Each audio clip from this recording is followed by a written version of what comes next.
Hello, Dan. Hey, how are you? Great. Much better than a sinner deserves. How about you, Dan? I'm doing all right. Great. How can Trent help you tonight? Why are Well, you an atheist, agnostic? What's your deal? I'm agnostic. I grew up in a Southern Baptist church. My dad's a preacher, actually. Okay. And I guess, really, I just don't understand why there's so many different sects of Christianity and why Catholicism is the right one. Because I believe there is a God out there, or gods or something, and I've experimented, if you will, with other religions, Buddhism. I've read the Quran. I've read most of the Bible. I've checked other things out. Christianity still seems like it's what's right to me. I just don't quite Right. So, grasp Dan, the division. you look at all the divisions, all the multiplicity of denominations, and it seems one big chaotic soup. And if Jesus Christ was God, surely he would have arranged maybe one church and keep it simple. Yeah, something Okay. like that, yeah. Sure. Trent, so it sounds, Trent, like if you make the case for Catholicism, Dan will no longer be an agnostic. Yes, or hopefully we'll be moving away from that inclination.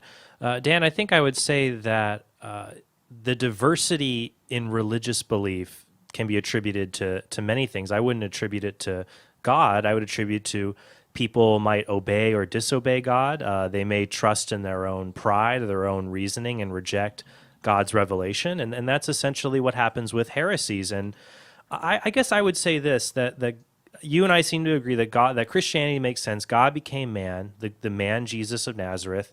He died on a cross and he rose from the dead. But as he promises us in the Gospel of John, I would say that Jesus didn't leave us as orphans.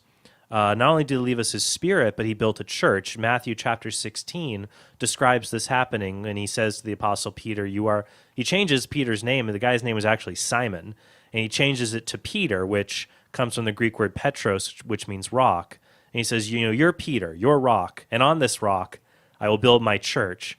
And what the Catholic Church teaches is that there's this unbroken chain of bishops and popes going back to that first century. And the other churches we see are branches that have come off, people who have disagreed with the church about theology and other things like that. But the church itself has maintained this unified belief for 2,000 years and has continued to spread God's word. And I think that there's many things that boast for the Catholic Church being the church Jesus started. And if this is the church Jesus started and Jesus promised it wouldn't fail, then I would believe him. So do you have any other thoughts on that or anything else I can try to help you with? I mean, I guess that makes sense, but at the same line, if the Catholic Church is right in all their doctrine, because, growing up Southern Baptist and getting away from that, it is extraordinarily different because we don't pray to any saints. In fact, we don't really have any saints. There's no, there's no bishops, no popes, none of that. And I don't know. I understand the hierarchy, and it makes sense that there would be hierarchy. I just don't understand. Like, if you're a Baptist, are you going to hell because you're not a Catholic and you don't believe the same things? Or how does that work? Well, Dan, I can envision 89,000 additional follow-up questions you could ask Trent about that. The salvation of non-Catholics is a very interesting one. We've covered it many times.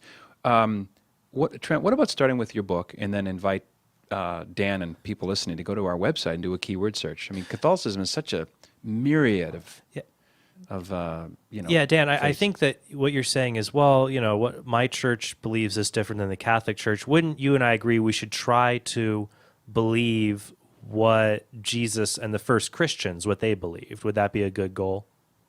Yeah, and that's why I'm swinging or curious, I guess, about the Catholic Church, because it is the first church.